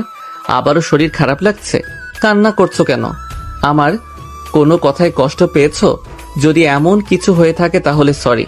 প্লিজ তুমি কান্না করো না, কান্না বন্ধ করো প্লিজ। সরি বললাম তো। কি হয়েছে বলো না। আরে কিছু হয়নি। তাহলে কান্না করছো কেন? আরে পাগল, তোমার মুখে ভালোবাসার কথা শুনে আমি একটু ইমোশনাল হয়ে গেছিলাম, তাই কান্না চলে এসেছে। তুমি আমাকে এতটা ভালোবাসবে, কখনো যে ভালোবাসবে এটা আমি ভাবতেও পারিনি। আমাকে এত ভালোবাসার জন্য তোমাকে অনেক অনেক ধন্যবাদ। ধুর পাগলি, এতে আবার থ্যাংক ইউ কি আছে? তুমিও তো আমাকে অনেক ভালোবাসো। আচ্ছা চলো এখন খেতে চলো, আমার অনেক খিদা লেগেছে। আচ্ছা তুমি যাও, গিয়ে গোসল করে এসো, আমি গিয়ে খাবার বাড়ছি। আচ্ছা। আকাশ গোসল করতে গেলে তিথি আরো কিছু সময় কান্না করে, তারপর চোখ মুছে নিজেকে স্বাভাবিক করে নিচে গিয়ে আকাশের জন্য খাবার বেড়ে বসে থাকে। আকাশ গোসল থেকে বেরিয়ে নিচে যাবে, তখন নিলয় এর কল আসে। হ্যাঁ বলো। তো উকিলের সাথে কথা বলবি কবে? ডিভোর্সের ব্যাপারে আগে থেকে কথা বলে রাখা ভালো। আমি আর এখন ডিভোর্স চাই না। কিন্তু কেন? হয়তো এতদিন আমি ডিভোর্স চাইতাম কারণ ওর প্রতি আমার কোনো ভালোবাসা ছিল না, কিন্তু আজকে আমি রিয়ালাইজ করলাম আমি নিজে ওকে ভালোবেসে ফেলেছি, প্রচন্ড রকমের ভালোবেসে ফেলেছি। তাই আমার পক্ষে এখন আর ওকে ডিভোর্স দেওয়া সম্ভব না। আমি আজীবন ওকে নিজের স্ত্রী হিসেবে পেতে চাই। তাহলে সেই মাছের আপডেট কি? মাছ কিনে এনেছিলি? হ্যাঁ, মাছ কিনে এনেছিলাম। ওকে মিষ্টি কথায় ভুলিয়ে সব মাছ কাটিয়ে রান্না করিয়েছি, এমনভাবে বলেছি ও না করতে পারেনি। আজকে প্রচুর খাটনি গেছে ওর উপর দিয়ে। আমি তো তখন ডিভোর্স চাইতাম, তাই ওকে রাগিয়ে তোলার জন্য এত খাটটালাম, কিন্তু ও ভাবলো আমি ওকে ভালোবাসি, তাই আর কারো হাতে রান্না খেতে চাইনি। ও মাছের ব্যাপারে রাগ করেনি রে, উল্টো বোকার মতো আমার কথা বিশ্বাস করে অসুস্থ শরীর নিয়ে অতগুলো মাছ কাটলো। আকাশ বাইরে জানালার দিকে তাকিয়ে নিলয়ের সাথে কথা বলছিল। হঠাৎ পিছনে কিছু একটা পড়ার আওয়াজে আকাশ পিছনে ফিরে তাকায়। পিছনে ফিরে ও দেখে তিথি দাঁড়িয়ে আছে। তিথির হাতে এক গ্লাস ঠান্ডা পানি ছিল, যেটা ও আকাশের জন্য নিয়ে এসেছিল। সেই গ্লাসটাই নিচে পড়ে ভেঙে আছে, আর তিথি ভেজা চোখে আকাশের দিকে তাকিয়ে আছে। আকাশে বুঝতে পারে তিথি হয়তো ওর শেষ কথাগুলো শুনে ফেলেছে, কারণ প্রথম কথাগুলো শুনলে তিথির রিয়াকশন এমন হতো না। আকাশ কল কেটে তিথিকে সবটা বুঝিয়ে বলার জন্য ওর দিকে এগোতে যায়, কিন্তু তিথি হাত উঁচু করে ওকে থামিয়ে দেয় আর বলে, বাহ, তার মানে কাহিনী এই? আমার বিশ্বাসের সুযোগ নিয়ে আমাকে এভাবে ঠকালে তুমি? মানুষ একটা কুকুর পাললেও তো তার প্রতি মায়া ভালোবাসা জন্মে। আমি কি কুকুরের লেজের চেয়েও অধম? একটু আগে যেসব বললে সব মিথ্যা ছিল। এতদিন তুমি আমার সাথে নাটক করেছো। তোমার ডিভোর্স লাগলে আমাকে বলতে, শুধু শুধু কেন আমার সাথে মিথ্যা ভালোবাসার অভিনয় করলে? কেন আমার বিশ্বাস ভাঙলে? আমার কি দোষ ছিল বলো তো? তোমাকে ভালোবাসায় কি আমার অপরাধ ছিল? তার শাস্তি এইভাবে দিলে আমায়? আর আমি কত বোকা দেখো, তোমার করা অভিনয়গুলোকে এতদিন সত্যি ভেবে এসেছি। তিথি, আমার কথাটা একবার শোনো, তোমার বুঝতে ভুল হয়েছে। আমি সত্যি তোমাকে ভালোবাসি। তুমি আমাদের পুরো কথাটা শোনোনি, আমাকে একটু সবটা ক্লিয়ার করতে দাও। ব্যাস, আর একটাও কথা শুনতে চাই না আমি। আর কিছু ক্লিয়ার করার দরকার নেই তোমার। আমার যতটুকু জানার, যতটুকু বোঝার আমি বুঝে গেছি। তোমার আর আমাকে বুঝতে বা বোঝাতে হবে না। ভয় পাচ্ছ তাই না? আমি যদি খালামণি বা খালুকে সবটা বলে দিই তাহলে তারা তোমাকে ছাড়বে না, সেই জন্য এই কারণেই তো এত নাটক করলে, যাতে তোমার আমাকে ডিভোর্স দিতে না হয়, উল্টো আমি নিজেই তোমাকে স্বেচ্ছায় ডিভোর্স দিয়ে দেই। এই জন্য এত নাটক, এত প্ল্যানিং। ঠিক আছে, তোমার মনের ইচ্ছাই পূরণ হবে এবার। তোমাকে আমি নিজে থেকে মুক্তি দেব, ভয় পেও না। আমি খালামণি বা খালুকে এসব কিছু বলবো না। তুমি রিল্যাক্সে থাকতে পারো। তোমার ভালোবাসা মিথ্যা হতে পারে, কিন্তু আমারটা তো মিথ্যা না, তাই তোমাকে কোনো বিপদে ফেলবো না, চিন্তা করো না। আমি এখন আর ডিভোর্স চাই না। কেন, আমাকে নিয়ে আরো কোনো প্ল্যান বাকি আছে নাকি? কারণ আমি সত্যি তোমাকে ভালোবাসি। প্লিজ এবার অন্তত তোমার নাটক বন্ধ করো। আমি জানি না কেন এখন আবার নতুন নাটক শুরু করেছো, কিন্তু আমি আর তোমাকে বিশ্বাস করি না। আমি আজকে উকিলের সাথে কথা বলবো, যাতে করে যতটা দ্রুত সম্ভব আমাদের ডিভোর্স হয়ে যায়। কথাটা বলে তিথি চলে যায়। ওর চোখ দিয়ে পানি ঝরতে থাকে। আকাশ চুপ করে সেখানে দাঁড়িয়ে থাকে। ওর চোখ দিয়ে পানি ঝরতে থাকে। ও কি করবে বুঝতেও পারে না কিছু। কিভাবে তিথিকে সবটা বুঝিয়ে বলবে তাও বুঝতে পারে না। নিজের উপরে ও নিজের রাগ হতে থাকে। ও ড্রয়িং টেবিলের সব জিনিস একটানে ফেলে দেয়। ওয়ার্ড্রোব খুলে সেখানে সবকিছু এলোমেলো করতে থাকে। ড্রেসিং টেবিলের কাছে ঘষে মেরে সেটা ভেঙে ফেলে। ওর হাতটা অনেক কেটে যায়। সেখান থেকে চুয়ে চুয়ে রক্ত পড়তে থাকে। আকাশ কান্না করতে করতে ফ্লোরে বসে পড়ে। একটু বড় নজর যায় একটা খামের দিকে। ও খামটা হাতে নিয়ে দেখে এটা তিথির ডাক্তার দেখানোর প্রেসক্রিপশন। আকাশ খামটা খুলে ভেতরে সবকিছু পড়ে। ও নিজেও ডাক্তারি নিয়ে পড়াশোনা করেছে, তাই ভিতরে লেখা সবটাই ও বুঝতে পারে। সবকিছু পড়ে ওর মাথায় যেন আকাশ ভেঙে পড়ে। ও একেবারে থ হয়ে যায়। ভাঙচুরের আওয়াজে তিথি দৌড়ে গিয়ে ঘরে গিয়ে দেখে আকাশ ফ্লোরে বসে আছে আর পুরো ঘর এলোমেলো। আকাশের হাত থেকে রক্ত ঝরছে। আকাশের হাতে তিথির ডাক্তার দেখানো প্রেসক্রিপশন গুলো দেখে তিথি থমকে যায়। ও চায়নি আকাশ ও রোগীর ব্যাপারটা জানো। ও গিয়ে আকাশের পাশে বসে। আকাশ তিথিকে নিজের পাশে দেখে জড়িয়ে ধরে। ধরে। কান্না করতে করতে বলে, আমি সত্যি তোমাকে ভালোবাসি, বিশ্বাস করো আমার কথা প্লিজ। তুমি শুধু আমাদের শেষের কথাগুলো শুনেছ, কিন্তু প্রথম কথাগুলো শোনোনি। প্রথম কথাগুলো শুনলে তুমি আমাকে ভুল বুঝতে না। হ্যাঁ, এটা সত্যি, আমি তোমাকে ভালোবাসতাম না, চাইতাম যে কোনোভাবে তুমি যেন নিজে থেকে আমাকে ডিভোর্স দাও। কিন্তু বিশ্বাস করো, তারপর তোমার সাথে সময় কাটাতে কাটাতে কিভাবে যেন আমি তোমাকে ভালোবেসে ফেলেছি, আমি নিজেও বুঝতে পারিনি। আজকে যখন তুমি মারা যাওয়ার কথা বললে, তখন আমি বুঝতে পেরেছি আমি নিজের অজান্তেই তোমাকে কতটা ভালোবেসে ফেলেছি। আমি জানি, আমি সবটাই শুনেছি। তাহলে তুমি কেন ডিভোর্সের কথা তুললে? তুমি তো জানো আমি তোমাকে ভালোবাসি। উত্তরটা তোমার হাতেই আছে। তুমি তো দেখতেই পাচ্ছ আমার ফিজিক্যাল কন্ডিশন কেমন। আমার হাতে আর সর্বোচ্চ 2 মাস সময় আছে। তার ভেতরে যখন তখন যে কোনো সময় যে কোনো কিছু হয়ে যেতে পারে। আমি মারা গেলে তুমি অনেক কষ্ট পাবে। আমার এই অনিশ্চয়তার জীবনে তোমাকে জড়িয়ে রেখে আমার প্রতি তোমার টান মায়া আর বাড়াতে চাইনি। আমি ভেবেছিলাম ওই ব্যাপারটাকে কারণ বানিয়ে তোমাকে ডিভোর্স দিয়ে অনেক দূরে চলে যাব, যাতে করে আমি মারা যাওয়ার পরও তুমি কোনো খোঁজ না পাও আর কষ্ট না পাও। আমার এই রোগের কথা আমি তোমাকে জানাতে চাইনি। যত বেশি আমরা একসাথে থাকবো তত বেশি তুমি আমার প্রতি আসক্ত হয়ে যাবে। তাই এই বিষয়টাকে কাজে লাগিয়ে তোমাকে সাময়িক কষ্ট দিয়ে আমি দূরে কোথাও চলে যেতে চেয়েছিলাম। কিছু হবে না তোমার, আমি কিছু হতে দেব না। আমি তোমাকে সবচেয়ে বেস্ট ডাক্তারের কাছে সার্জারি করাবো, তোমার অপারেশনের পরে আবার তুমি সুস্থ হয়ে যাবে। আমার মনে হয় না আমি বাঁচবো। শুধু শুধু অপারেশন করে রিস্ক নিয়ে লাভ নেই। তার চেয়ে এইভাবে যতদিন বাঁচি একসাথে না হয় বাঁচলাম। এই অবস্থায় যারা অপারেশন করে তাদের ভেতরে 1000-এ 1 বাঁচতে পারে। এখন অপারেশন করলে যদি সেটা সাকসেসফুল না হয় তাহলে তো আমি এখনই মরে যাব। তার চেয়ে সবটা বরং আল্লাহর হাতে ছেড়ে দেই। বললাম না আমি তোমার কিছু হতে দেব না। আমি আজকে থেকেই ভালো ডাক্তার খুঁজবো, তাকে দিয়ে তোমার সার্জারি করাবো। তুমি ঠিক সুস্থ হয়ে যাবে। দেখো, তোমার কিছু হলে আমি বাঁচবো না। তুমি আমার সবকিছু। আকাশ আর তিথি একে অপরকে জড়িয়ে ধরে কান্না করতে থাকে।